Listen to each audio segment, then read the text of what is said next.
G'day, this is AVRILCADABRA and today is my studio tour. You might recognise this setup from CLOWNFEST 5. Did my whole set on mostly the ACI Force and a DigiTAC, which isn't set up but I still have. So let's go over some of the things I have here. Make sure I hit record on this. It's my Zoom H6. All the audio eventually ends up in here. So I record most of my stuff onto this.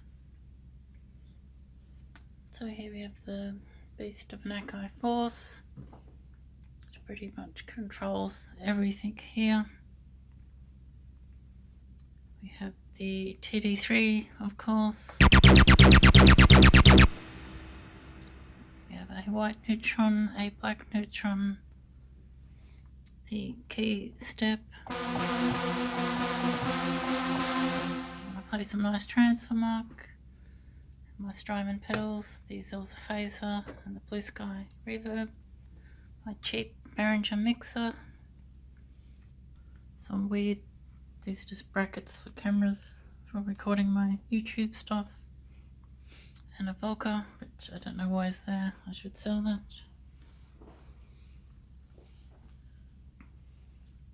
So all of these are connected via USB.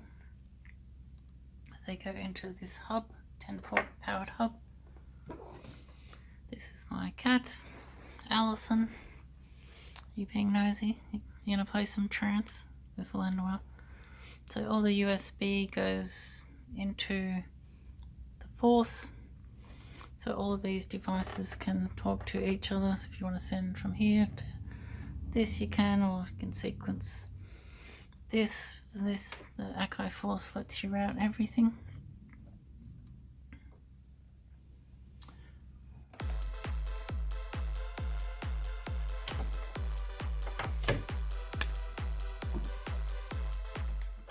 I'm gonna play some trance.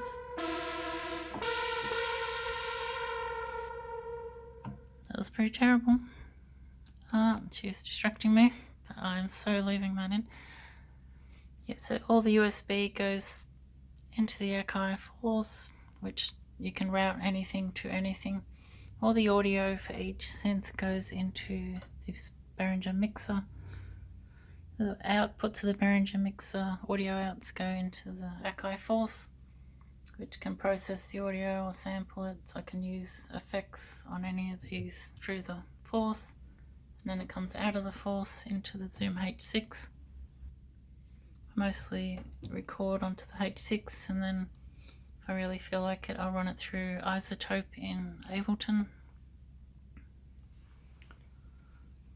So that is my setup down here. But since last CLOWNFEST, I started building a, chiptune desk, second setup upstairs where it was a bit quieter.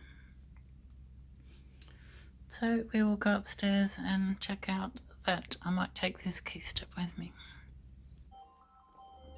Okay, so now we're upstairs at my, chiptune desk. And a fair bit going on here. The little ARP you can hear in the background is the Sega Mega Drive, just playing an ARP from the key step. This Sonic has a Nano Loop FM that's not plugged in at the moment, but it looks cool. That's a little FM synth. That's quite unique sounding, quite difficult to use, I guess, because this is the only interface you have. This is my NVIDIA Jetson Linux computer that I just built a Lego case for. Seem to be losing my voice today, so this is my soothers, just in time for my studio tour. We have the Game Boy, of course.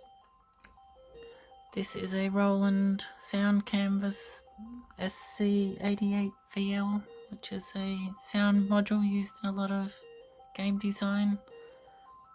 It was used in like Doom, Duke Nukem, Final Fantasy. It's 32 channel MIDI multi-timbral. That's pretty cool.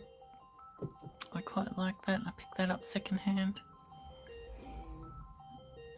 This, well, not a music thing, is my Sony broadcast PVM CRT monitor from a TV station local around here.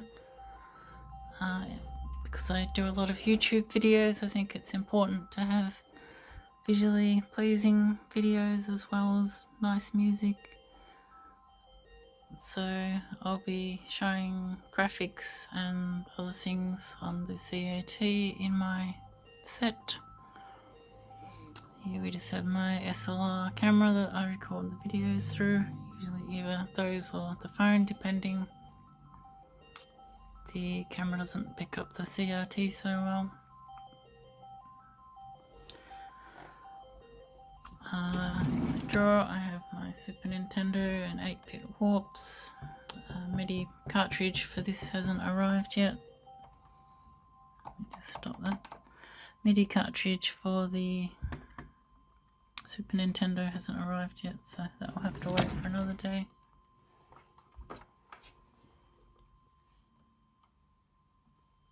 This should be playing chords.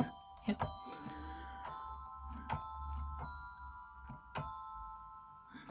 Let me just change the patch to something else.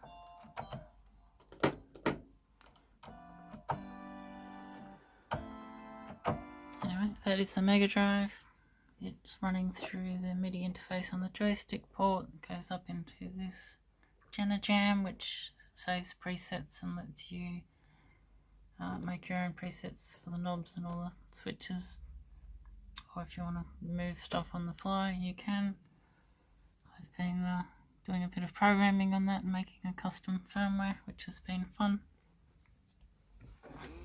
And of course we have the M8, which the Mega Drive is currently going into. I decided I would do my whole set this year, or CLOWNFEST 7, on the M8 for a couple of reasons. I just wanted to do it, and I have cut my finger so I can't do much knob twiddling or live playing on the keyboard at the moment, which is making it a bit awkward. So I'll be doing the whole set on the M8. A little sample of my guitar, the drum beat. Yeah, so the M8 is a 8-track tracker. It has FM synth, 4-operator micro synth, which is based on Mutable Instruments braids. It also has a wave synth, which is really good at chiptune. You know that I've been obsessed with this thing lately, or for the last half a year I guess.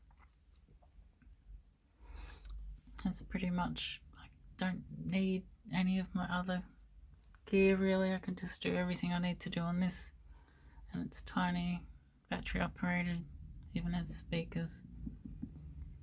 Yeah, it's just a total powerhouse. It has MIDI in and out, audio in and out, touchscreen. Touchscreen is just if you want to do like XY stuff like on the Akai Force.